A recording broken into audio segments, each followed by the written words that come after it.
Bismillahirrahmanirrahim. Assalamu alaikum dear students. Welcome to the online NMD CAT session of Stars Academy, Johor Town. Today the topic of our discussion is alkynes. So let's get started. Ji students, आज हम बात करेंगे alkynes की. इससे पहले हम alkenes और alkanes के बारे में देख चुके हैं. अब कुछ काम इस तरह हो गया है कि आप you and I are on the same page. हम आहिस्ता आहिस्ता लेकर आपको चले एल्केन्स के हवाले से, एल्कीन्स के हवाले से, नोमेनक्लेचर, आइसोमेरिज्म, और इस दौरान हमने ये कोशिश की कि we should have elaborated lectures. लेकिन अब एनएमडी कैट की असल तैयारी का तरीका, जिसमें हम टेबल्स का इस्तेमाल करते हैं, पर्टिकुलरली ऑर्गेनिक केमिस्ट्री में हम छोटे छोटे हिंट्स का इस्तेमाल करते हैं और उन हिंट्स के जरिए, उन टेबल्स के जरिए जो इन्फॉर्मेशन है वो इफेक्टिवली कम्युनिकेट करते हैं ताकि आप कम वक्त में ज़्यादा अच्छे तरीके से इन्फॉर्मेशन को ग्रास्प कर सकें. तो इसी उसूल को मद्देनजर रखते हुए आज हम बात करेंगे एल्काइंस की. सबसे पहले हमें देखना चाहिए कि एल्काइंस की जनरल प्रॉपर्टीज़ क्या हैं, और एल्काइंस की जनरल प्रॉपर्टीज़ को फिर हम मिलाएंगे, इनकॉर्पोरेट करेंगे अपने चैप्टर की स्टडी यानी कि केमिस्ट्री ऑफ हाइड्रोकार्बन्स में. उसमें हमने देखना है कि अल्काइंस की प्रेपरेशन कैसे की जाती है, बाय एलिमिनेशन रिएक्शंस.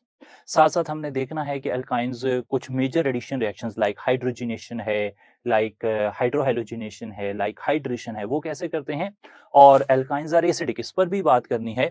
साथ एक जनरल ओवरव्यू हम देखेंगे कि एडिशन और सब्स्टिट्यूशन, ये दो टाइप के रिएक्शंस हैं मेजरली, जो कि एल्केन्स, एल्कीन्स एंड एल्काइंस में आप तीनों ये रिएक्शन देते हैं, कोई कोई रिएक्शन देता है, and some other compounds show some other reactions. तो क्या फर्क है एडिशन में एंड सब्स्टिट्यूशन में.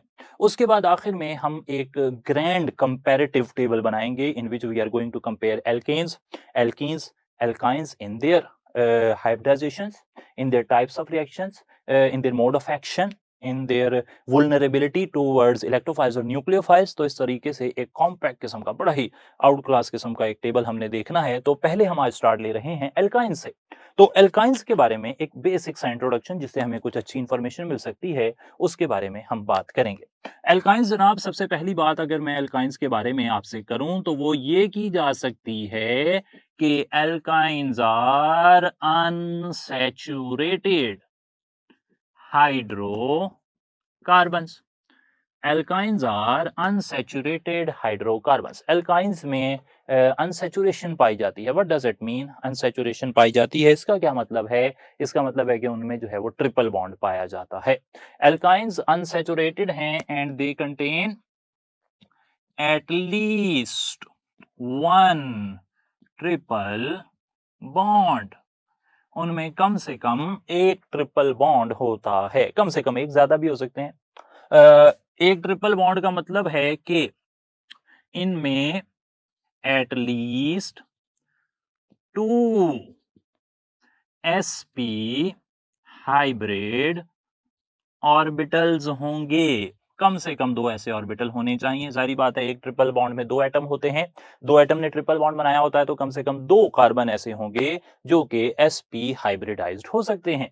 इसी तरीके से आप फर्दर कहेंगे जो एल्काइंस हैं उनका जनरल फार्मूला CnH2n-2 होता है, और यहाँ पर n की मिनिमम वैल्यू 2 हो सकती है, यानी कि मीथाइन नामी कोई कंपाउंड दुनिया में एग्जिस्ट नहीं करता, मिनिमम इथाइन एग्जिस्ट करता है. आगे चलते हुए further we are going to tell about the bond lengths. We are going to compare the bond length of alkynes with those of alkenes. तो alkynes के अंदर जो bond length है is shorter than that in alkenes. alkenes के मुकाबले में alkynes की bond length shorter होती है. इसी तरीके से the pi electrons are less exposed than those of alkenes.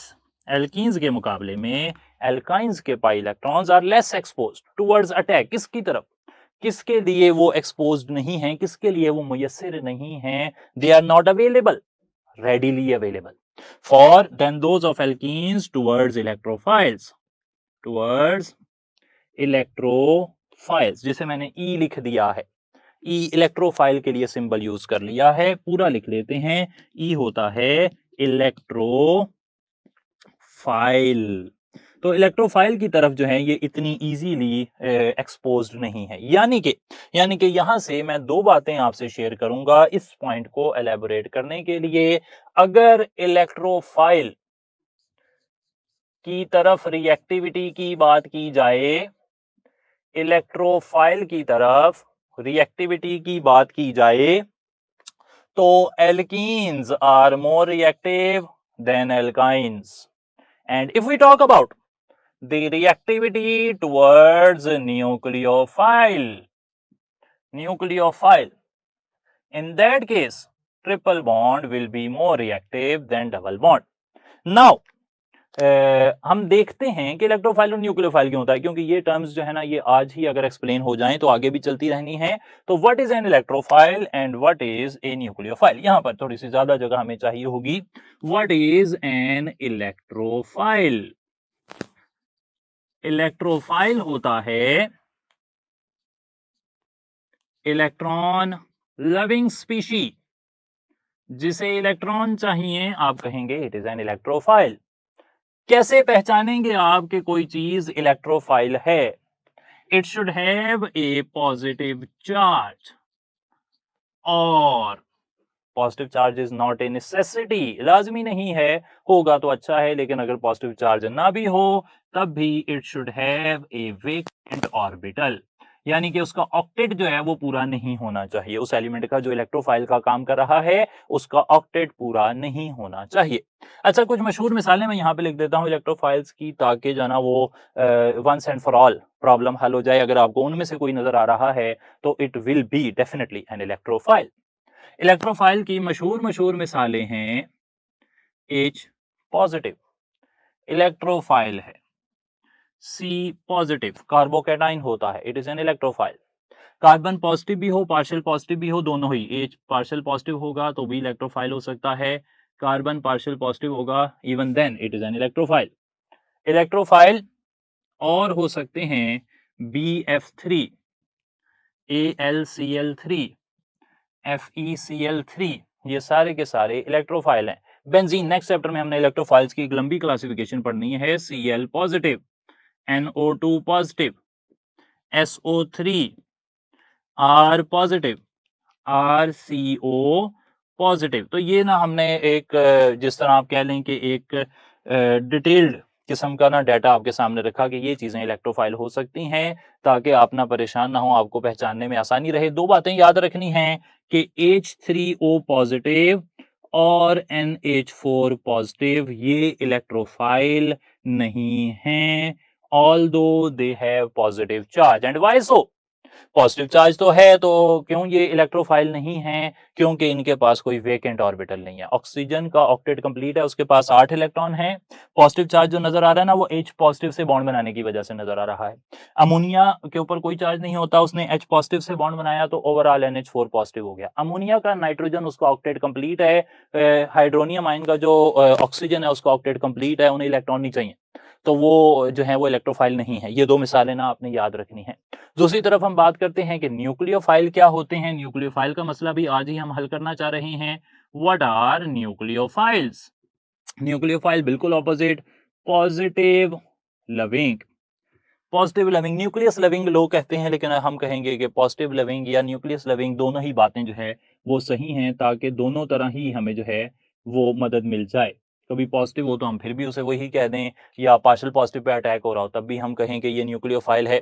Nucleophile usually is negatively charged, लेकिन it is again not a necessity. शर्त नहीं है कि जनाब नेगेटिव ही होगा तो फिर न्यूक्लियोफाइल होगा।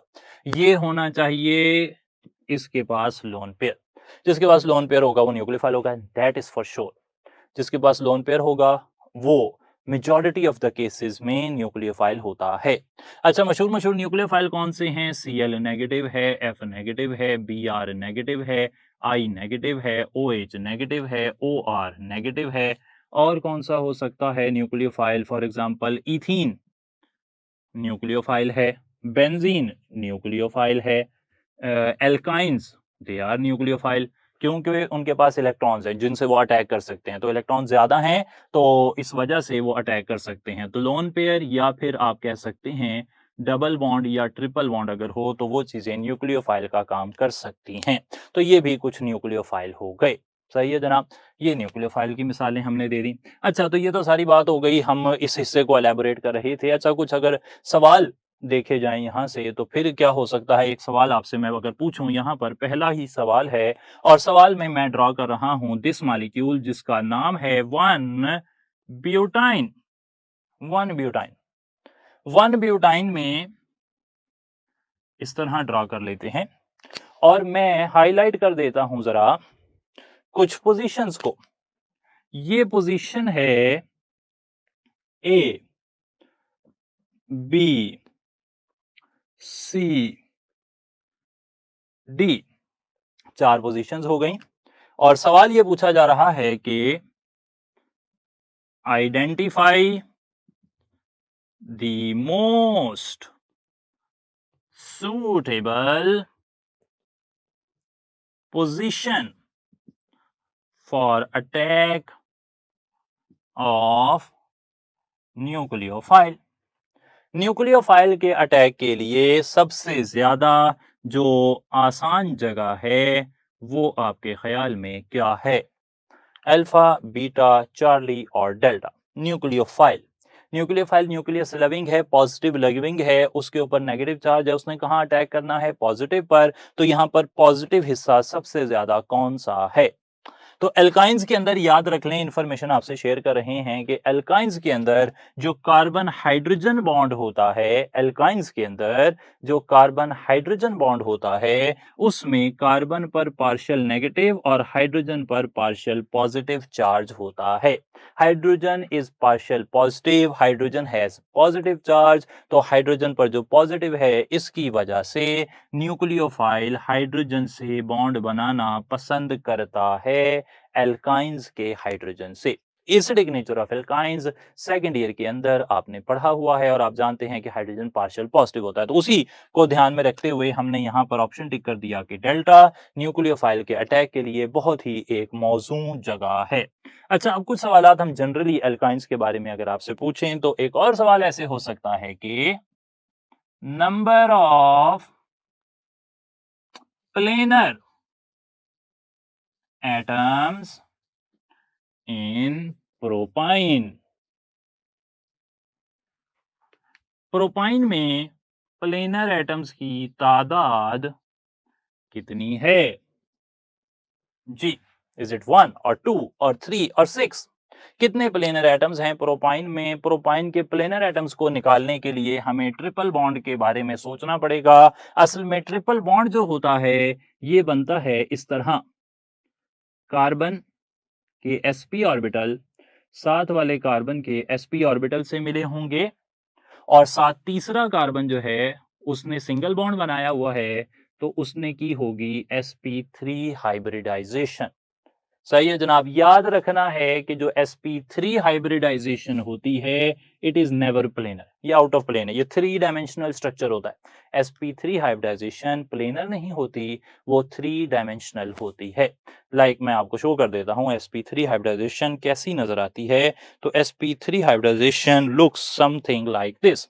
फॉर एग्जाम्पल इस तरह नजर आती है, ये देखें जरा। तो 2 एटम्स आगे की तरफ होते हैं, एक पीछे की तरफ होता है, एक ऊपर की तरफ होता है, लाइक दिस। तो ये प्लेनर नहीं होता। तो CH3 कभी भी प्लेनर नहीं होगा, ये आपने याद रखना है। सही है। अच्छा, अब CH3 प्लेनर नहीं है, ये वाला हिस्सा प्लेनर नहीं है, CH3 प्लेनर नहीं है, तो हाइड्रोजन हाइड्रोजन हाइड्रोजन कार्बन ये सब प्लेनर नहीं है, तो ये सब तो माइनस हो गए। अच्छा, अब यहां पर कार्बन और ये कार्बन ये आपस में प्लेनर है, इन्होंने पाई बॉन्ड भी बनाया हुआ है और यहां पर एक हाइड्रोजन है। तो ये जो 3 एटम हैं जो कि ट्रिपल बॉन्ड के इर्द गिर्द पाए जा रहे हैं, ये जो 3 एटम हैं जो ट्रिपल बॉन्ड के इर्द गिर्द पाए जा रहे हैं, असल में इनमें sp हाइब्रिडाइजेशन पाई जा रही है और sp हाइब्रिडाइजेशन स्ट्रेट लाइन के अंदर एक 180 के एंगल पर ये बॉन्ड जो है सारी चीजें पाई जाएंगी और आप कहेंगे कि यहाँ पे जो प्लेनर एटम्स हैं उनकी तादाद 3 हो जाएगी। सही है जी बात, तो 3 हो जाएगी यहाँ पर प्लेनर एटम्स की तादाद। ठीक है जी मामला, तो यहां पर हम टिक कर देंगे 3। अच्छा जी, आगे चल पड़ते हैं, एक और क्वेश्चन देख लेते हैं और अब की बारी क्वेश्चन ये पूछा जा रहा है कि number of unhybridized p orbitals that lie perpendicular to the sigma framework of alkynes are, options देख लेते हैं, इज इट 1 और 2 और 3 और 4। एल्काइंस की जगह specifically we are talking about ethyne. Ethyne का मॉलिक्यूल है और इथाइन के मॉलिक्यूल में आपने पता करना है कि हाउ मेनी अनहाइब्रिडाइज्ड, जिन्होंने हाइब्रिडाइजेशन नहीं की, एक ऑर्बिटल्स होते हैं जो हाइब्रिडाइज कर जाते हैं, एक ऑर्बिटल हैं जो हाइब्रिडाइजेशन नहीं करते, तो कितने unhybridized p orbitals perpendicular to the sigma framework of ethyne पाए जाते हैं। इस बात को भी समझते हैं, हमने ऑप्शंस तो देख लिए लेकिन हमें इथाइन को ड्रॉ करना पड़ेगा ताकि हम इस सवाल के जवाब तक पहुंच सकें। तो alkynes are like this, carbon, ethyne की बात कर रहे हैं, sp hybridization, carbon sp hybridization, दोनों तरफ हाइड्रोजन से बॉन्ड बन गया, दोनों तरफ हाइड्रोजन से बॉन्ड बन गया। ये जो बॉन्ड्स हैं, क्योंकि ये वाले जो बॉन्ड्स हैं, these are all sigma bonds, 1 2 3, and this is called sigma framework. Sigma framework के बाद अब आते हैं unhybridized p orbitals that lie perpendicular to this plane. देखिए जरा, lie perpendicular to this plane, just imagine कि ये जो है this is the sigma framework, ये सिग्मा फ्रेमवर्क है। तो अनहाइब्रिडाइज्ड पी वाई जो है ना, वो इस तरह पाया जाएगा, राइट एंगल पर 90 के एंगल पर। अनहाइब्रिडाइज्ड पी जेड और 90 पर, ये देखें इस तरह, वो भी 90 पर पाया जाएगा। यानी कि जो प्लेनर स्ट्रक्चर है, सिग्मा फ्रेमवर्क है, उसके 90 के एंगल पर पी वाई होता है और उसके 90 के एंगल पर पी जेड होता है। यानी कि इस कार्बन के लिए मैं ब्लैक से ड्रॉ कर रहा हूं, जो पी वाई है वो कहां है, राइट एंगल पर है, और पी जेड कहां है, वो भी राइट एंगल पर है। अब इसे टेढ़ा बना दिया, हालांकि ना ये इस तरह है, राइट एंगल पर है, टुवर्ड्स द व्यूअर, आपकी तरफ आ रहा है। तो इसे हम समझने के लिए सिर्फ कि ये बाहर की तरफ है, हम इसे इस तरह बना लेते हैं, इस तरह बना लिया जी, ठीक हो गई थी बात। तो ये परपेंडिकुलर हो गया। अच्छा, अब एक कार्बन के पास एक पी ऑर्बिटल है that lies perpendicular, that lies perpendicular, एक और 2pz ऑर्बिटल भी है दैट अगेन लाइज परपेंडिकुलर। तो कितने परपेंडिकुलर हो गए, एक और एक, दो। एक कार्बन के पास बिल्कुल ऐसे ही दूसरे कार्बन के पास भी दो ऑर्बिटल्स हैं, 2py और 2pz that lie perpendicular to the plane containing the sigma framework of ethyne. तो दो इसके पास हो गए, 2py 2pz, दो उसके पास हो गए, 2py 2pz, टोटल कितने हो गए, 3 और 1 4 हो गए, 3 और 1 4 हो गए। सही है जनाब। तो इस तरह 4 ऐसे ऑर्बिटल होते हैं that lie perpendicular to the sigma framework of ethyne. ये सारी बात करने के बाद अब हम आगे चल रहे हैं and we are talking about the elimination reactions that are used for preparation of ethine, and we will talk about 3 of them. Moving ahead, we are talking about the preparatory methods for alkynes. यहाँ पर सारे methods जो हम discuss करेंगे, there are 3 of them, ये सब के सब एलिमिनेशन मैकेनिज्म्स हैं, एलिमिनेशन रिएक्शंस हैं जिनसे एल्काइन तैयार होती हैं। तो we can name them as elimination reactions to prepare alkynes. First method is dehydrohalogenation of vicinal dihalides. Dehydrohalogenation of vicinal dihalides, हमारे पास ऐसे डाइहैलाइड होंगे in which there are 2 halogen atoms in vicinity. इसके बारे में जरा मैं यहाँ पर बता देता हूँ अलग से। तो विसिनल डाइहैलाइड जो है, बल्कि यहाँ पर ही लिख लेते हैं, अलग जाने की जरूरत नहीं है, R C X H C X H R, this is the reactant. इस रिएक्टेंट में देयर आर 2 एडजेसेंट कार्बन्स, ये देखें, और इनके साथ 2 हैलोजन लगे हैं।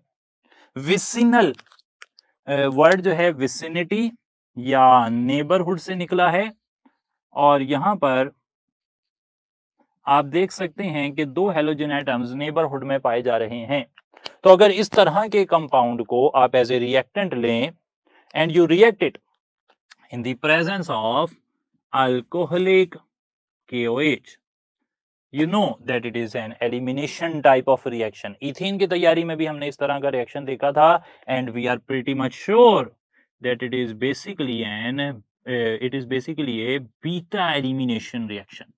बीटा एलिमिनेशन उस टाइप का रिएक्शन होता है जिसमें एक बार एक कार्बन से हाइड्रोजन जाती है और दूसरे कार्बन से हेलोजन जाती है।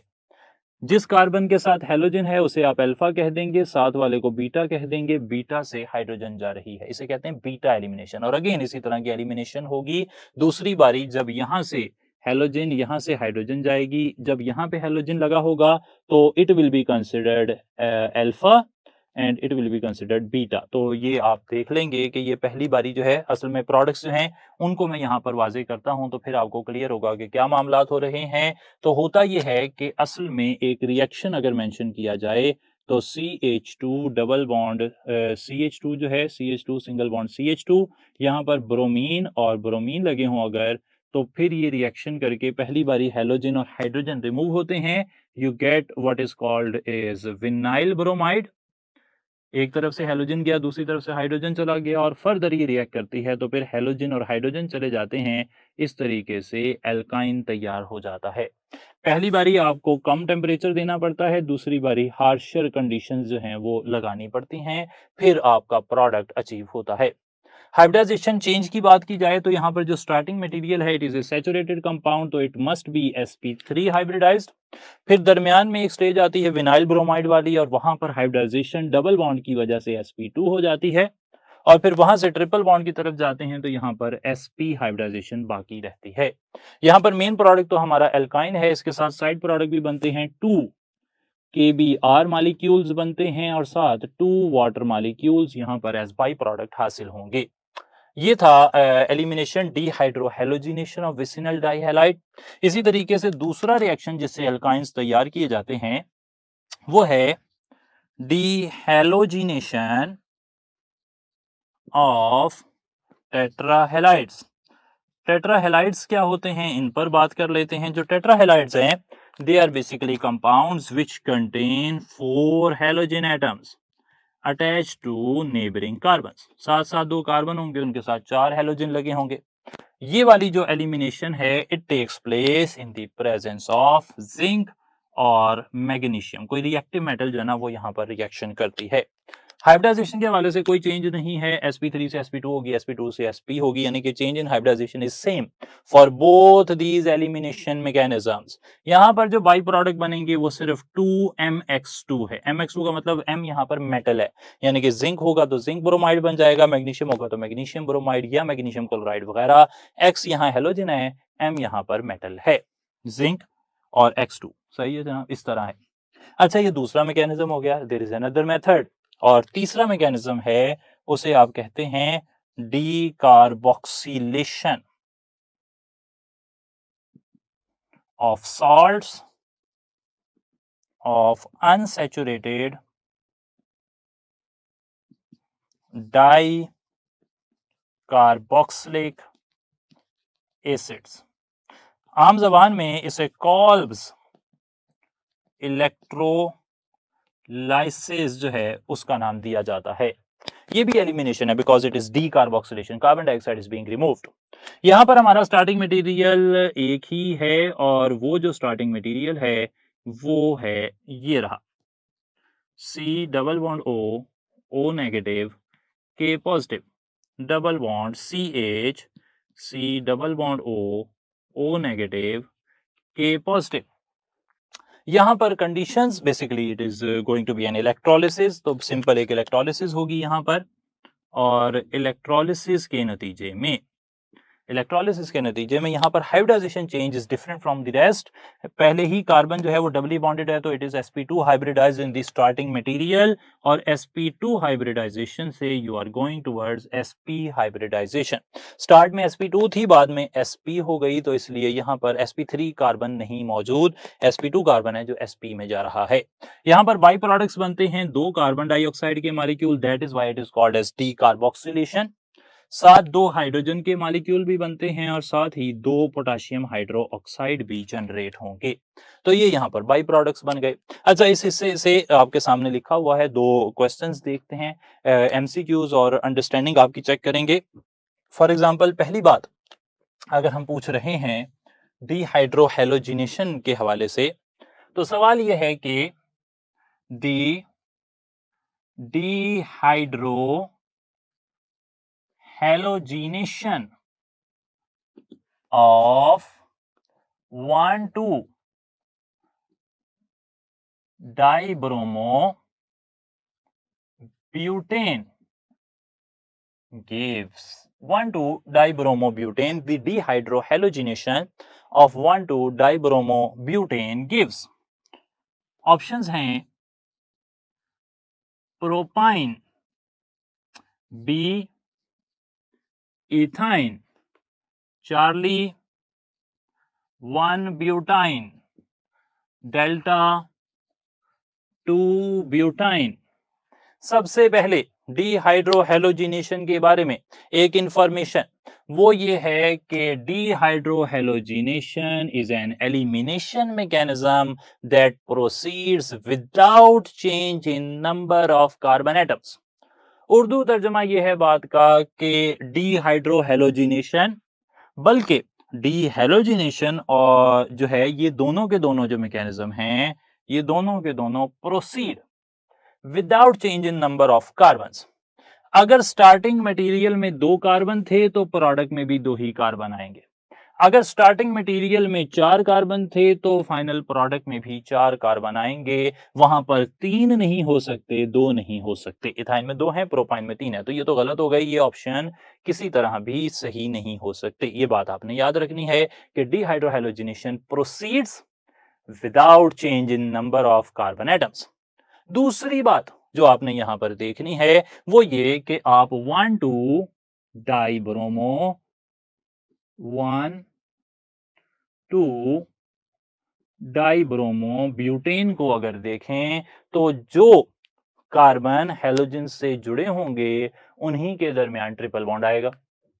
जो कार्बन हेलोजन से जुड़े होंगे उन्हीं में ट्रिपल बॉन्ड आएगा। तो कौन से कार्बन हेलोजन से जुड़े हैं? 1 और 2।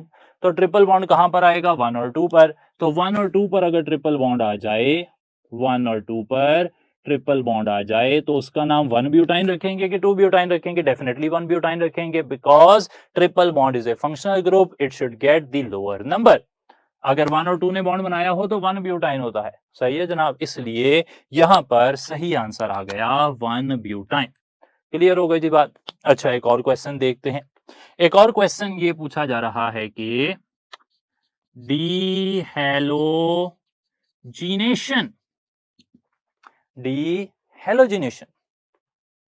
Of which of these leads to the formation of ethyne. तो मोस्ट प्रोबेबली हमें 4 मॉलिक्यूल दिए जाएंगे और पूछा यह जाएगा कि इनमें से कौन सा मॉलिक्यूल इथाइन को बनाने के लिए स्टार्टिंग मटेरियल का काम कर सकता है। पहला ऑप्शन है हमारे पास 1,1-डाइक्लोरो इथेन। बीटा ऑप्शन है 1,2-डाइक्लोरो इथेन। चार्ली ऑप्शन है 1,1,2,2-डाइक्लोरो इथाइन। डेल्टा ऑप्शन है 1,1,2,2, यहाँ पे टेट्राक्लोरो कर लेते हैं जी, डाइक्लोरो नहीं होगा, टेट्राक्लोरो ethyne. And the final option is 1,1,2,2 टेट्राक्लोरो ethane. तो अब ये चार ऑप्शंस हैं, सवाल ये है कि कौन डीहेलोजिनेशन से इथाइन बनाएगा। We know that dehalogenation for the preparation of alkynes, इसके लिए टेट्रा हैलाइड आपके स्टार्टिंग मटेरियल होने चाहिए, not dihalides. Dihalide starting material अगर होंगे तो एल्काइन नहीं बनेगा। तो यहां पर 1,1 die chloro, 1,2 die chloro. Die chloro से जनाब इथाइन नहीं बन सकती, एल्काइन नहीं बन सकती। D halogenation of tetra halides, D halogenation, halogen निकालनी है तो 4 हेलोजन वाले में से निकालनी है, तब बनेंगे एल्काइंस। अब दो ही ऑप्शन है, या तो 1,1,2,2 टेट्रा क्लोरो इथाइन या 1,1,2,2 टेट्रा क्लोरो इथेन। ये भी बात आपने नॉमेनक्लेचर में सीखी है कि जो डेरिवेटिव्स होते हैं, तो all the organic compounds are considered as derivatives of alkanes. All the organic compounds are considered to be the derivatives of alkanes. For example, delta option का स्ट्रक्चर अगर मैं बनाऊं तो वो बनेगा 1 1 2 2 टेट्रा क्लोरो इथेन, ये स्ट्रक्चर है। अब जस्ट इमेजिन कि 1,1,2,2 tetra chloro ethyne, 1,1,2,2 tetra chloro ethyne, इसका क्या स्ट्रक्चर होगा? क्या कार्बन ट्रिपल बॉन्ड कार्बन के बाद इतने सारे हेलोजन लग सकते हैं? जी नहीं, ये पॉसिबल नहीं है। तो याद रख लें कि 1,1,2,2 टेट्रा क्लोरो इथाइन ऐसा कोई कंपाउंड एग्जिस्ट नहीं करता। असल में जो एग्जिस्ट करता है वो 1,1,2,2 टेट्रा क्लोरो इथेन है, ये उसका फार्मूला है। और इसमें से जब चारों हेलोजन निकलेंगे तो ये इथाइन में कन्वर्ट हो जाएगा। तो ये भी बात क्लियर हो गई। चलें, अब अगली बात हमारी ये है कि हम एडिशन रिएक्शंस देखें एल्काइंस के, like hydrogenation, hydrohalogenation and the most famous one hydration. आगे चलते हुए बात चल रही है एडिशन रिएक्शंस ऑफ एल्काइंस की। Addition reactions of alkynes.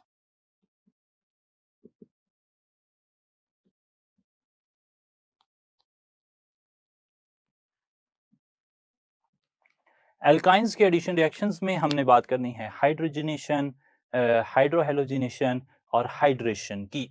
तो सबसे पहले स्टार्ट कर लेते हैं, व्हाट इज हाइड्रोजनेशन।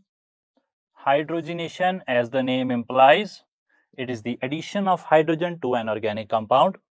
हाइड्रोजनेशन से जो प्रोडक्ट बनते हैं बेसिकली दे आर एल्कीन्स और एल्केन्स। तो जनरली वी कैन से यहां पर एल्कीन्स बनती हैं और एल्केन्स बनते हैं। एक बात याद रखनी है कि हाइड्रोजनेशन को सेबेटियर्स सेंडन्स रिएक्शन भी कहा जाता है। और ये जो ना स्टार्ट में एक नाम इसका लिखा हुआ है हाइड्रोजनेशन ऑफ एल्काइंस का, इवन एल्कीन्स के लिए भी यही रिएक्शन जो है नाम इस्तेमाल किया जाता है। अच्छा, यहाँ पर कंडीशन जो है वो हो सकती है निकल और 250 डिग्री सेंटीग्रेड, या प्लाटिनम और प्लाडियम 25 डिग्री सेंटीग्रेड पर, वो भी ये काम कर सकते हैं। क्योंकि स्टार्टिंग मटेरियल एल्काइन है इसलिए वहां पर हाइब्रिडाइजेशन sp होगी। अगर वो एल्कीन में कन्वर्ट होता है तो sp2, if it goes to alkane तो हाइब्रिडाइजेशन चेंज sp3 तक चली जाएगी। ये हो गई हाइड्रोजनेशन। हाइड्रोजनेशन के बाद दूसरा बड़ा रिएक्शन वो आता है hydrohalogenation. Hydrohalogenation involves the addition of hydrogen halide. हम अज्यूम करते हैं कि we are talking about the example of hydrogen bromide to ethyne, जो कि हमारी टेक्स्ट बुक के अंदर भी है। तो हमारे जो इंटरमीडिएट्स बनेंगे starting with HC triple bond CH, तो यहाँ पर जो इंटरमीडिएट्स बनेंगे HBr से, first one will be CH2 double bond CH single bond Br, vinyl bromide. And then when vinyl bromide is treated with HBr, so in this case it is an unsymmetrical reagent and it has been added to unsymmetrical alkene. If an unsymmetrical reagent is added to unsymmetrical alkene, the negative part of the added reagent goes to that carbon atom with lesser number of hydrogens. ये statement है Markovnikov's rule की, और statement of Markovnikov's rule के मुताबिक जो halogen है vinyl bromide में add होने पर वो सेकंड कार्बन के साथ नहीं जाएगा क्योंकि उसके पास ज्यादा हाइड्रोजन है, बल्कि फर्स्ट कार्बन के साथ जाएगा जिसके पास कम हाइड्रोजन है। And what you get is 1,1 dibromo ethane, not 1,2 dibromo ethane. 1,1 dibromo ethane बनता है जी, 1,2 डाइब्रोमो इथेन यहां पर नहीं बनता। सही है जनाब। What is the name of the rule we are following? वो है मार्कोनिकॉव्स रूल। ये हमने एल्कीन में भी डिस्कस किया है। अच्छा, अगर बात की जाए यहाँ पर कंडीशन की, तो यहाँ पर बेसिकली आपने हाइड्रोजन हैलाइड जो है वो ऐड कर देना है, काफी हो जाएगा। हाइब्रिडाइजेशन चेंज की बात करें तो अल्काइन से स्टार्ट कर रहे हैं, वो विनाइल ब्रोमाइड या एल्कीन में जा रहा है और finally the product is alkane, तो यहाँ पर sp3 हाइब्रिडाइजेशन होगी। ये थी हाइड्रोहेलोजिनेशन। सही हो गई थी बात। तो हाइड्रोहेलोजिनेशन भी आपने देखी। अच्छा, हाइड्रोहेलोजिनेशन जो है इसके वाले से दो बातें जो है वो हमें यहाँ पर कर लेनी चाहिए prior to moving towards hydration, जो कि बहुत ही आउटस्टैंडिंग एक टॉपिक है। तो दो सवाल हैं, पहले सवाल से बात स्टार्ट करते हैं। तो H2C, double bond CH, single bond C, triple bond CH। The question is when hydrohalogenation is done, the halogen atom goes to the position, और कुछ पोजीशन चले हाईलाइट कर लेते हैं। एक पोजीशन है 1, 2, 3, 4, चार पोजीशंस हैं। हमने यहाँ पर हाइड्रोहेलोजिनेशन करवा दी। ये आपके सामने हाइड्रोहेलोजिनेशन है। आपके ख्याल में जो हेलोजन एटम है वो कहाँ जाएगा? इज इट 1, 2, 3 और पोजीशन नंबर 4? कहां पर जाना चाहिए हेलोजन एटम को? ये कैसे डिसाइड होगा? ये डिसाइड होगा on the basis of Markovnikov's rule. Markovnikov's rule states that when an unsymmetrical reagent is added to unsymmetrical alkene, unsymmetrical compound, असल में alkene तो इसलिए हम जनरली यूज करते हैं क्योंकि मार्कोनिकॉव्स रूल जो है वो हमने एल्कीन्स वाले टॉपिक में पढ़ा था। मार्कोनिकॉव्स रूल जनरली ये बता रहा है कि अगर एक अनसिमेट्रिकल रिएजेंट है, लाइक अनसिमेट्रिकल रिएजेंट मैंने ऐड किया है HX और एक अनसिमेट्रिकल कंपाउंड में उसे ऐड किया है, तो negative part goes to that carbon atom, negative part goes to that carbon atom with lesser number of hydrogens. तो सबसे कम हाइड्रोजन देखते हैं, यहाँ पर 2 हाइड्रोजन है, यहाँ एक है, यहाँ एक है, यहाँ एक भी नहीं है, 3 पर एक भी नहीं है, 3 पर एक भी नहीं है, इसका मतलब है 3 पर कम है सबसे, यानी कि चार्ली ऑप्शन। यहाँ डी हाइड्रोहेलोजिनेशन से जो कार्बन है वो 3 वाला उस पर जाकर नेगेटिव पार्ट अटैच हो जाएगा। सही होगा जी बात, ये भी देख लें आप। अच्छा, एक और सवाल भी है यहाँ पर। Markovnikov's rule is governed by, Markovnikov's rule जो है जो कहता है कि negative part goes to that carbon atom with lesser number of hydrogens, इसकी बेसिस क्या है? व्हाई डज इट से सो? क्यों ऐसा कहता है Markovnikov's rule? Polarity of carbon triple bond carbon, non polarity of carbon single bond hydrogen, hybridization of alkenes, या फिर stability of कार्बोकैटाइन। तो क्या ऐसी वजह है कि मार्कोनिकॉव्स रूल जो है वो सजेस्ट कर रहा है negative part goes to that carbon atom with lesser number of hydrogens? तो इसकी वजह क्या polarity of carbon triple bond carbon है, या non polarity of carbon hydrogen bond है, या हाइब्रिडाइजेशन ऑफ एल्कीन्स है, या स्टेबिलिटी ऑफ कार्बोकैटाइन? यहाँ मैं समझाना जो चाह रहा हूं, ऑब्वियसली कुछ लोगों को आंसर आता है, कुछ लोग अभी नए हैं, तो आंसर है यहाँ पर स्टेबिलिटी ऑफ कार्बोकैटाइन। आंसर मैं बता देता हूं क्यों है, लेकिन उससे ज्यादा इंपॉर्टेंट बात ये है कि ये 3 ऑप्शंस जो है ना, ये इंतहाई इररेलेवेंट ऑप्शंस हैं और इनका मार्कोनिकॉव्स रूल से दुनिया भर में कहीं कोई ताल्लुक नहीं है। लेकिन जब ये ऑप्शन आ जाते हैं पेपर में, तो फिर आप जब देखते हैं तो अपना कंफ्यूजन का शिकार हो जाते हैं कि ये क्या बात हुई, ये वाला ऑप्शन तो हमने नहीं देखे, शायद इनमें से कोई सही आंसर होगा। तो याद रखें, एक ट्रिक जो हमेशा काम करता है वो ये कि जिस टॉपिक से सवाल आया है उस टॉपिक को माइंड में लाकर आपने ऑप्शंस सिलेक्ट करने हैं। ऑप्शंस को देख के जब आप टॉपिक पर जाएंगे, पहले टॉपिक सोचें टॉपिक में बात क्या हो रही है, फिर देखें ऑप्शन क्या है। अगर आप पहले टॉपिक से ये वाले ऑप्शन देखेंगे तो ये ऑप्शन आपको ना परेशान कर देंगे कि पता नहीं है, ये तो बड़े अजीब से ऑप्शन है, ये सवाल तो मुझे नहीं आएगा। ऐसा नहीं है, सवाल आ जाता है, जवाब आ जाता है, कोई मसला नहीं होता। असल में टॉपिक सोचें, उसके बारे में जो पॉइंट्स हम यहाँ डिस्कस करते हैं, जिस तरह ड्रॉ करते हैं, लिखते हैं, एक्सप्लेन करते हैं, तो वो आपके माइंड में होगा तो जवाब आपको ढूंढना आसान हो जाएगा। अच्छा, मार्कोनिकॉव्स रूल की बेस जो है ना वो जरा समझ लें।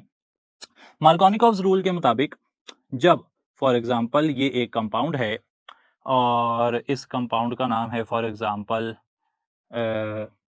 ये कर लेते हैं, हम बात कर रहे हैं प्रोपाइन की। ये लें जनाब, प्रोपाइन है, ये प्रोपाइन है, इसमें मैंने ऐड कर दिया HBr। HBr जब ऐड करते हैं तो ये ट्रिपल बॉन्ड उस पर अटैक करता है। ट्रिपल बॉन्ड अटैक करता है तो ट्रिपल बॉन्ड बेसिकली ना दो इलेक्ट्रॉन्स है जी, एक इस कार्बन का एक इस कार्बन का, दोनों इलेक्ट्रॉन एक ही कार्बन बॉन्ड बनाने में इस्तेमाल कर लेता है। अब जब एक कार्बन बॉन्ड बनाने में इस्तेमाल कर लेता है तो दूसरे कार्बन के पास से इलेक्ट्रॉन कम रह जाते हैं, उस पर पॉजिटिव आ जाएगा। या तो ये हो सकता है कि दोनों जो इलेक्ट्रॉन है वो ये दरमियान वाला इस्तेमाल कर ले, और अगर दरमियान वाला यूज करेगा तो फिर सूरत हाल ये बनेगी कि CH3C, इस कार्बन ने दोनों इलेक्ट्रॉन लेकर हाइड्रोजन से बॉन्ड बना लिया, यहाँ पर डबल बॉन्ड आ गया, CH2, इस कार्बन के पास इलेक्ट्रॉन जो था वो साथ वाले कार्बन ने इस्तेमाल कर लिया, तो अब इस पर इलेक्ट्रॉन्स की कमी, यहाँ पर पॉजिटिव आ गया। या तो ये हो सकता है, या फिर ये हो सकता है कि CH3C positive, double bond CH3, अब की बारी क्या हो, सॉरी CH2। या फिर ये हो सकता है, या फिर ये हो सकता है, सब कुछ सही लग रहा है, मुझे लगता है कि ये नहीं सही लग रहा। अच्छा ये, अच्छा या फिर ये हो सकता है, तो यहां पर देख लें कि इस कार्बन ने अगर दोनों इलेक्ट्रॉन इस्तेमाल किए, दोनों इलेक्ट्रॉन इस्तेमाल किए, अपना इलेक्ट्रॉन भी इस्तेमाल किया, साथ वाले का भी इस्तेमाल किया, तो अपना इस्तेमाल करके तो उसने हाइड्रोजन से बॉन्ड बना लिया, लेकिन जो दूसरे का इस्तेमाल किया उसकी वजह से इस कार्बन पर हाइड्रोजन सॉरी पॉजिटिव चार्ज आ जाएगा, क्योंकि उसके पास इलेक्ट्रॉन्स की कमी है, हमने शो कर दिया। इसके मुकाबले में दूसरा केस ये हो सकता है कि ये कार्बन का इलेक्ट्रॉन साथ वाला इस्तेमाल कर ले और वो तो बनाकर बॉन्ड सेटिस्फाई हो जाए, लेकिन इस कार्बन के इलेक्ट्रॉन जाने की वजह से इस पर पॉजिटिव आ जाए। कार्बन पर पॉजिटिव इधर भी है, कार्बन पर पॉजिटिव इधर भी है, इधर जो कार्बन पर पॉजिटिव है उसे कहते हैं प्राइमरी कार्बोकैटाइन, प्राइमरी कार्बोकैटाइन, क्योंकि कार्बन जिस पर पॉजिटिव है वो आगे एक से जुड़ा हुआ है। इसे कहते हैं सेकेंडरी कार्बोकैटाइन, सेकेंडरी कार्बोकैटाइन। ऐसा क्यों कह रहे हैं, क्योंकि जिस कार्बन पर पॉजिटिव है वो आगे दो से जुड़ा हुआ है। And we have learned that tertiary carbocations are more stable than secondary carbocations, which are in turn more stable than primary carbocations. tertiary carbocations ज्यादा स्टेबल होते हैं, सेकेंडरी कम स्टेबल होते हैं, प्राइमरी सबसे कम स्टेबल होते हैं। तो ये सेकेंडरी वाले प्राइमरी से स्टेबल हैं, इसलिए सेकेंडरी वाले बनेंगे। सेकेंडरी वाले बनेंगे तो सेकेंडरी कार्बन पर पॉजिटिव आएगा, सेकेंडरी कार्बन पर पॉजिटिव आएगा तो फिर वही बॉन्ड बनाएगा ब्रोमीन से, वही बॉन्ड बनाएगा ब्रोमीन से, जिस पे कम हाइड्रोजन है वही बॉन्ड बनाएगा ब्रोमीन से। इस तरह से मार्कोनिकॉव्स रूल जो है वो काम करता है। कार्बोकैटाइन वो बनता है जिसके पास कम हाइड्रोजन है, सही है जी, और फिर वही आगे जाकर बॉन्ड बना लेता है। सही जनाब, तो जिसके जिसके पास कम हाइड्रोजन है, दो तरह स्टेटमेंट है, जिसके पास कम हाइड्रोजन है या जिसके साथ ज्यादा कार्बन लगे, एक ही बात है जी, जिसके पास कम हाइड्रोजन है, जिसके पास कम हाइड्रोजन है या जिसके पास ज्यादा कार्बन है, दोनों ही बातें सही हैं। यानी कि नेगेटिव पार्ट उस कार्बन से जुड़ता है जिसके पास कम हाइड्रोजन है, या फिर यूं भी कह सकते हैं कि उस कार्बन से जुड़ता है जिसके पास जिससे ज्यादा कार्बन लगे हुए हैं। तो कार्बन ज्यादा लगने चाहिए, हाइड्रोजन कम लगने चाहिए, फिर उसके साथ नेगेटिव पार्ट आकर जुड़ता है। अच्छा, कुछ बात यहाँ पर हाइड्रेशन की भी हो जाए। हाइड्रेशन के लिए मैंने ना थोड़ा सा एक्सपेंडेड तरीका लगाया है। हाइड्रेशन के लिए हम थोड़ा सा डाटा लिखेंगे, और वो डाटा जो है वो बनाने की ज़रूरत इसलिए पड़ी है कि हाइड्रेशन जो है वो एक ट्रिकी किस्म का टॉपिक है। अच्छा, हाइड्रेशन के लिए सबसे पहले मैं कंडीशंस आपको बता दूं। यहाँ पर मरकरी सल्फेट और सल्फ्यूरिक एसिड काम करते हैं 75 डिग्री सेंटीग्रेड पर। याद रहे कि हाइड्रेशन एडिशन ऑफ वाटर को कहते हैं, ऑब्वियसली ये बताने की जरूरत नहीं है। हाइड्रेशन में इथाइन की अगर हाइड्रेशन की जाए तो इससे बनता है विनाइल अल्कोहल, और उसकी टॉटोमेराइजेशन से बनता है एसिड एल्डिहाइड। टॉटोमेराइजेशन यहां पर मेंशन कर लेते हैं, कि ये जो अमल हो रहा है इसे कहते हैं टॉटोमेराइजेशन। सही जी। जो विनाइल अल्कोहल होती है इसका फॉर्मूला अगर मैं लिखूं तो विनाइल अल्कोहल होती है H2C double bond CH single bond O single bond H। इसमें ईन डबल बॉन्ड और OH अल्कोहल दोनों ग्रुप होते हैं, इसलिए इसे ईन ओल ऐसे कहते हैं। एसिडल्डिहाइड की बात की जाए तो ये देखें जरा, मैं यहाँ पर बॉन्ड शिफ्टिंग दिखा रहा हूं। ये वाला बॉन्ड इधर आ जाता है कार्बन और हाइड्रोजन के बीच में, और ऑक्सीजन हाइड्रोजन वाला बॉन्ड यहाँ चला जाता है। इस तरीके से जब रिएक्शन होगा तो फाइनल प्रोडक्ट बनेगा CH3 C double bond OH, acetaldehyde. अब काफी सारी और एग्जांपल्स हमने आपके लिए इकट्ठी की हैं। 2 मिसालें किताब में हैं, 2 नहीं हैं। तो अगली मिसाल किताब की वो है प्रोपाइन। इससे बनता है 2 हाइड्रोक्सी प्रोपीन, और वो टॉटोमेराइज होकर बनाता है एसीटोन। ये भी टेक्स्ट बुक में ही लिखा हुआ है। हम 2 मिसालें और एक्स्ट्रा लिख रहे हैं। एक है 1 ब्यूटाइन की, और इससे बनती है 2 हाइड्रोक्सी 1 ब्यूटीन, और इससे बनेगा ब्यूटेनॉन। कैसे? By tautomerism. आप इसे ड्रा करेंगे लाजमी, ये आपकी असाइनमेंट में आ जाएगा कि आपने इसे खुद से ड्रा करके देखना है कि ये रिएक्शन कैसे हो रहा है। इसके बाद आ जाता है 2 ब्यूटाइन। 2 ब्यूटाइन से बनता है 2 हाइड्रोक्सी 2 ब्यूटीन, और उससे भी ब्यूटानोन ही बनता है। ब्यूटानोन ही बनता है। यानी कि सीखने वाली बात यह हुई कि 1 ब्यूटाइन और 2 ब्यूटाइन का जो प्रोडक्ट है हाइड्रेशन का वो सेम होता है। एक और अहम इंफॉर्मेशन वो ये याद रखनी है कि only ethyne gives aldehyde, all other alkynes give ketones. तो सिर्फ एल्डिहाइड बना, इथाइन से ही एल्डिहाइड बनता है, एसिटल्डिहाइड बाकी सबसे कीटोन ही बनते हैं। सही होगा जी बात। ये आपने याद रख लेना है, और हाइड्रेशन के साथ ही हम पढ़ लेते हैं एसिडिक नेचर, फिर कुछ क्वेश्चंस और देखेंगे। तो एसिडिक नेचर की अगर बात की जाए तो एसिडिक नेचर ऑफ एल्काइंस में सीखने वाली बात यह है कि टर्मिनल एल्काइंस जो होते हैं, टर्मिनल एल्काइंस जिन्हें 1 एल्काइंस भी कहा जा सकता है। 1 एल्काइंस का मतलब जिनमें जो ट्रिपल बॉन्ड है ना वो 1 पर है। 1 ब्यूटाइन, प्रोपाइन, 1 पेंटाइन, 1 हेक्साइन वगैरह जिनमें 1 आता है, 1 पर ट्रिपल बॉन्ड आता है। टर्मिनल एल्काइंस जो है ना दे शो एसिडिक प्रॉपर्टीज, वो एसिडिक प्रॉपर्टीज शो करते हैं। और क्यों शो करते हैं टर्मिनल एल्काइंस एसिडिक प्रॉपर्टीज? क्योंकि अगर कार्बन sp3 हाइब्रिडाइज्ड कार्बन होता है तो उसकी sp3 हाइब्रिडाइजेशन वाला कार्बन, उसकी इलेक्ट्रोनेगेटिविटी 2.5 होती है। अगर कार्बन sp2 हाइब्रिडाइज्ड हो जाए तो कार्बन की इलेक्ट्रोनेगेटिविटी बढ़कर 2.8 हो जाती है, और अगर कार्बन sp हाइब्रिडाइज्ड हो जाए तो इसकी इलेक्ट्रोनेगेटिविटी बढ़कर 3.1% हो जाती है। जो sp3 हाइब्रिडाइज्ड कार्बन है उसमें 25% s कैरेक्टर होता है। sp2 हाइब्रिडाइजेशन में से 3 टोटल ऑर्बिटल है, sp2 उसमें से एक s है, तो हर s ऑर्बिटल की जो कंट्रीब्यूशन है वो 33% होती है। sp हाइब्रिडाइजेशन में एक s और एक p है तो 50% s की कंट्रीब्यूशन है। जैसे जैसे s कैरेक्टर बढ़ता है वैसे वैसे बॉन्ड शॉर्ट हो जाता है और कार्बन की इलेक्ट्रोनेगेटिविटी बढ़ जाती है। कार्बन की इलेक्ट्रोनेगेटिविटी बढ़ने से जो कार्बन हाइड्रोजन बॉन्ड है वो हो जाता है पोलर, यानी कि कार्बन पर पार्शियल नेगेटिव और हाइड्रोजन पर पार्शियल पॉजिटिव चार्ज आ जाता है। क्लियर हो गई जी बात। इसी को आगे लेकर चलते हैं। एसिडिक नेचर ऑफ एल्काइंस को आगे लेकर चल रहे हैं। याद रखना है आपने कि एल्काइंस अपने एसिडिक नेचर की वजह से, यानी कि अपने टर्मिनल हाइड्रोजन के एसिडिक प्रॉपर्टी, उसके मेटल से रिएक्शन की टेंडेंसी की वजह से ये बहुत सारे ऐसे रिएक्शन देते हैं जो एल्कीन्स या फिर एल्केन्स शो नहीं करते।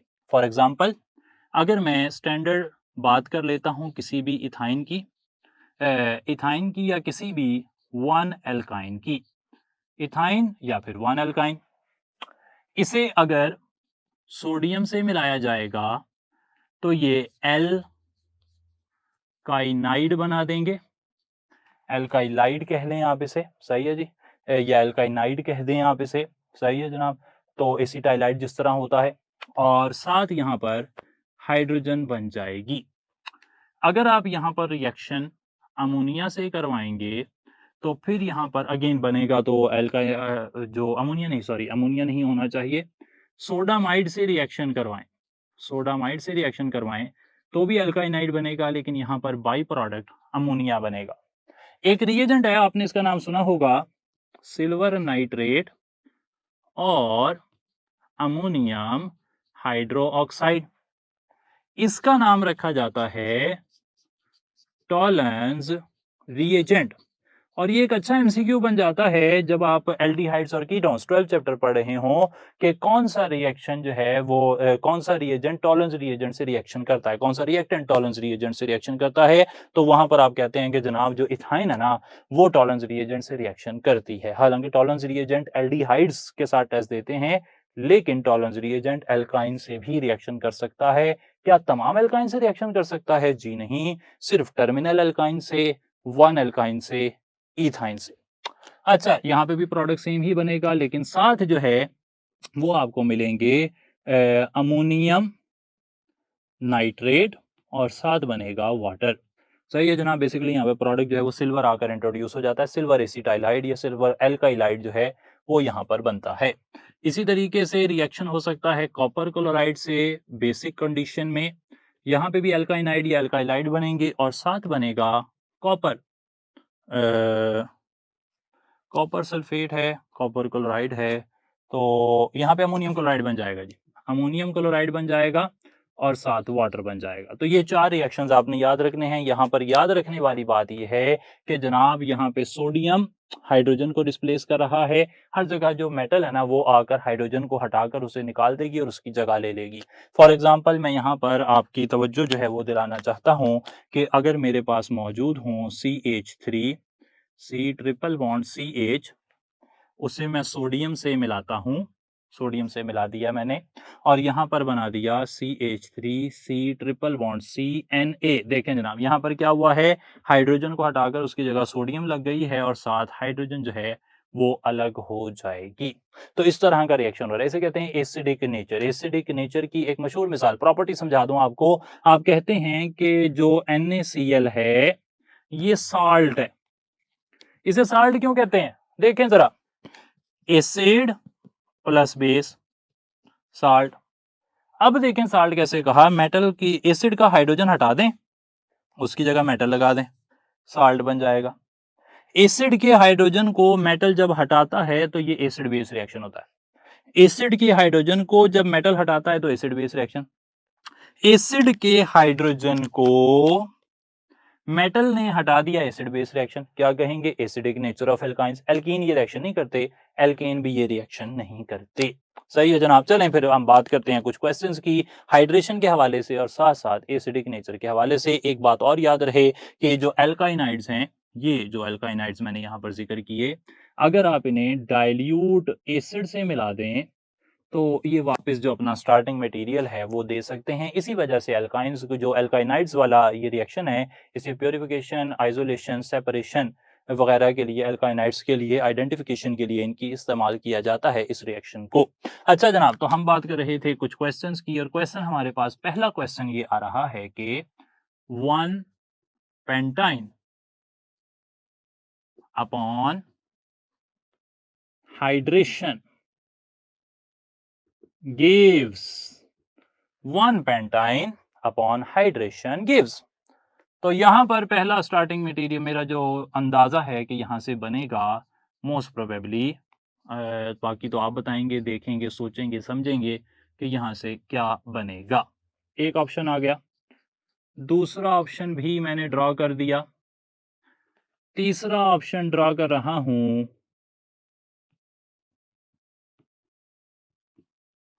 और चौथा ऑप्शन ड्रॉ कर रहा हूं।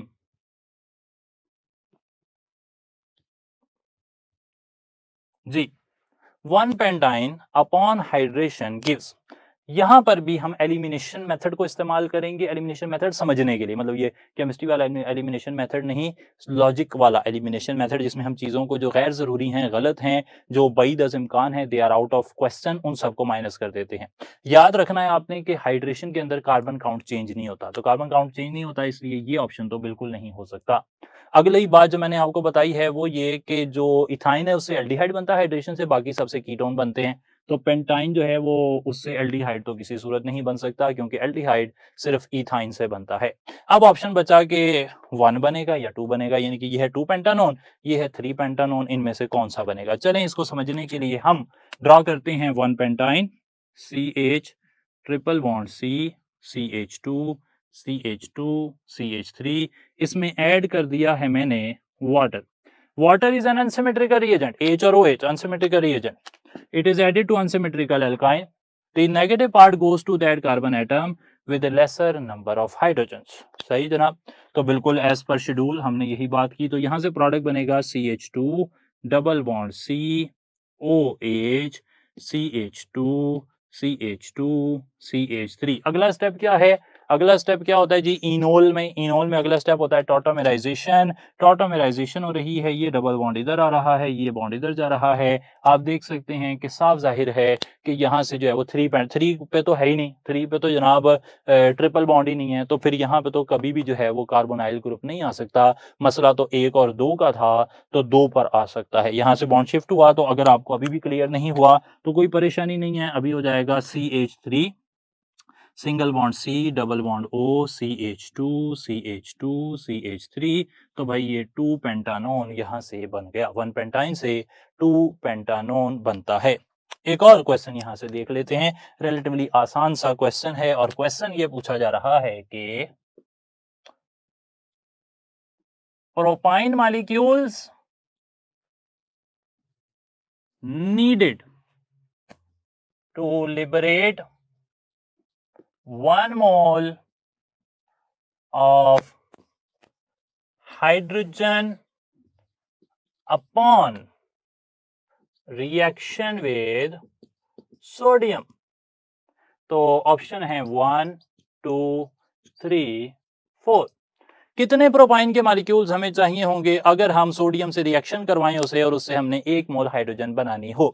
आपके सामने वैसे ये देखें, ये रिएक्शन लिखा हुआ है, यहाँ पे प्रोपाइन से हाइड्रोजन बन रही है, लेकिन ये इक्वेशन बैलेंस नहीं है, बिकॉज यहाँ पर एक H है, वहां पर H2 है। तो अगर मैं यहाँ 2 लगा दूं, यहाँ 2 लगा देता हूँ, इधर भी 2 लगा देता हूँ, तो 1 मोल हाइड्रोजन बनेगी। तो यहाँ से साफ जाहिर है कि अगर हमारे पास दो हमारे पास होते मोल ऑफ प्रोपाइंस, तो फिर हम उसे बआसानी बना सकते थे 1 मोल ऑफ हाइड्रोजन। तो 1 मोल ऑफ हाइड्रोजन वहां से बआसानी बन सकता था। अच्छा जनाब, तो ये भी बात क्लियर हो गई, होपफुली यहाँ तक बात क्लियर है डाटा आपका। तो ये कुछ बात हमने यहाँ पर मुकम्मल की। अब हमने आगे चलना है, एडिशन और सब्स्टिट्यूशन में फर्क देखेंगे और एक ग्रैंड कंपैरिजन करेंगे एल्केन्स, एल्कीन्स और एल्काइंस का। अब हम बात कर रहे हैं एल्केन्स, एल्कीन्स और एल्काइंस के एक ग्रैंड कंपैरिजन की। ये चीज हमें मदद देगी तीनों की केमिस्ट्री एक ही पॉइंट पर समझने में। तो सबसे पहले हम बात कर रहे हैं एल्केन्स की, उन्हें हम कंपेयर करेंगे एल्कीन्स के साथ, और साथ ही उन्हें कंपेयर कर लेंगे एल्काइंस के साथ। तो पहली प्रॉपर्टी जो हम कंपेयर कर रहे हैं, this is the type of reaction. Alkanes किस टाइप के कंपाउंड्स हैं, टाइप ऑफ कंपाउंड। तो alkanes are basically saturated compounds, जबकि एल्कीन्स और एल्काइंस आर अनसैचुरेटेड कंपाउंड्स। तो ये तो हो गई बात कि ये किस टाइप के हैं।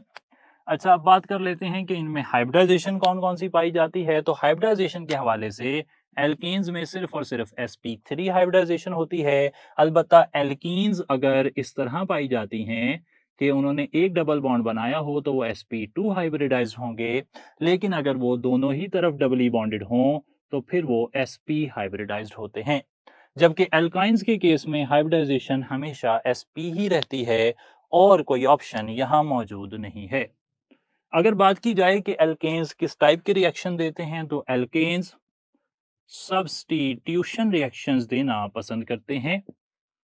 इसके मुकाबले में एल्कीन्स देती हैं इलेक्ट्रोफिलिक एडिशन रिएक्शंस, और रिएक्शंस भी, ऑक्सीडेशन भी है डेफिनेटली, लेकिन हम फिलहाल जो हमने सिलेबस के अंदर पढ़े हैं उन्हीं की बात कर रहे हैं।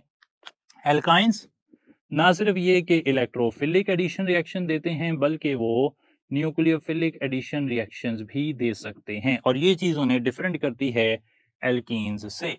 आगे चलते हुए एसिडिक नेचर की बात की जाए तो alkenes are not acidic, neither are alkenes nor alkanes, but alkynes are acidic. सारे एल्काइंस एसिडिक नहीं है, याद रखना है, सिर्फ वन एल्काइन और इथाइन जो है वो एसिडिक होते हैं। आगे चलते हैं जी, ब्रोमीन वाटर के साथ डीकलराइजेशन, कौन कौन ब्रोमीन वाटर का कलर डिस्चार्ज करता है? तो ब्रोमीन वाटर एल्केन से रिएक्शन नहीं करती, एल्कीन से भी करती हैं, एल्काइन से भी करती हैं। ये बात हो गई जनाब। इसके बाद देखते हैं कौन कौन KMnO4 का कलर डिस्चार्ज करता है। तो KMnO4 का कलर भी एल्कीन्स डिस्चार्ज नहीं करते, एल्कीन्स भी कलर डिस्चार्ज करती हैं, एल्काइंस भी कलर डिस्चार्ज करते हैं। फ्री रेडिकल रिएक्शन की बात की जाए तो फ्री रेडिकल रिएक्शंस एल्केन्स में हमने पढ़ा था, एल्केन्स फ्री रेडिकल रिएक्शन देते हैं। एल्कीन्स जनरली वो एडिशन रिएक्शन देते हैं, वो इलेक्ट्रोफिलिक टाइप का, लेकिन उनमें सिर्फ एक रिएक्शन ऐसा है, पॉलीमराइजेशन रिएक्शन ऐसा है, जिसके अंदर वो दे सकते हैं फ्री रेडिकल रिएक्शन। पॉलीमराइजेशन जो है ना वो एक फ्री रेडिकल रिएक्शन है एल्कीन्स का, एल्काइंस जो है वो फ्री रेडिकल रिएक्शन नहीं देते। बात की जाए इलेक्ट्रोफाइल से रिएक्टिविटी की, इलेक्ट्रोफिलिक रिएक्शन की, यानी कि जो चीजें इलेक्ट्रॉन चाहती हैं उनसे रिएक्शन की, तो इलेक्ट्रोफाइल से रिएक्शन में जो एल्केन्स हैं they are least reactive, alkenes are most reactive, while alkynes have intermediate reactivity. तो एल्काइंस दरमियान में है एल्केन्स और एल्कीन्स के। इसी तरीके से न्यूक्लियोफाइल की रिएक्टिविटी की बात की जाए टुवर्ड्स न्यूक्लियोफाइल्स, तो एल्केन्स तो ना इलेक्ट्रोफाइल से रिएक्शन करते हैं ना न्यूक्लियोफाइल से रिएक्शन करते हैं, लेकिन हमने सीखा है कि एल्काइंस जो है ना उनकी रिएक्टिविटी, आज स्टार्ट में ही हमने बात की, वो सबसे ज्यादा होती है।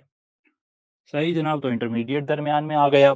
एक बात और कर लेते हैं और उसके साथ ही हमारा कंपैरिजन मुकम्मल हो जाएगा, वो ये है कि जनरल रिएक्टिविटी का क्या ऑर्डर है। तो जनरल रिएक्टिविटी का ऑर्डर जो है ना जी, वो आप वही फॉलो करते हैं जो आप इलेक्ट्रोफिलिक रिएक्शन में लिख चुके हैं। इलेक्ट्रोफिलिक रिएक्शन के अंदर जो लिखा है ना जी, वही general pattern of reactivity follow होता है। तो ये टेबल आपने नोट कर लेना है, साथ ही एक टेबल जो है वो हम और ड्रा कर लेंगे और आज की बात मुकम्मल होगी। फिर ये लें जरा, अगला टेबल आ गया है हमारा, और अगले टेबल में we are comparing the addition with substitution. Addition और सब्स्टिट्यूशन में एक फर्क हम देखना चाह रहे हैं। एक तरफ हम लिख लेते हैं एडिशन रिएक्शन, और एक तरफ हम मेंशन कर लेते हैं सब्स्टिट्यूशन रिएक्शन। एडिशन और सब्स्टिट्यूशन। अच्छा जनाब, जो एडिशन है ये अनसैचुरेटेड कंपाउंड्स की प्रॉपर्टी है, एडिशन रिएक्शन देना। सब्स्टिट्यूशन रिएक्शंस जो हैं ये सैचुरेटेड कंपाउंड्स की प्रॉपर्टी है सब्स्टिट्यूशन रिएक्शन देना। एडिशन रिएक्शंस के अंदर जो हाइब्रिडाइजेशन है वो sp से sp2 या sp2 से sp3 की तरफ जाती है एडिशन रिएक्शंस में, जबकि सब्स्टिट्यूशन रिएक्शंस में जो हाइब्रिडाइजेशन है उसमें कोई चेंज नहीं होता, क्योंकि स्टार्टिंग मटेरियल के अंदर जितने बॉन्ड पहले हैं उतने ही बॉन्ड रिएक्शन के एंड पर रहते हैं, तो इसलिए कोई ख़ास जो है वो परेशानी हमें देखने में नहीं मिलती।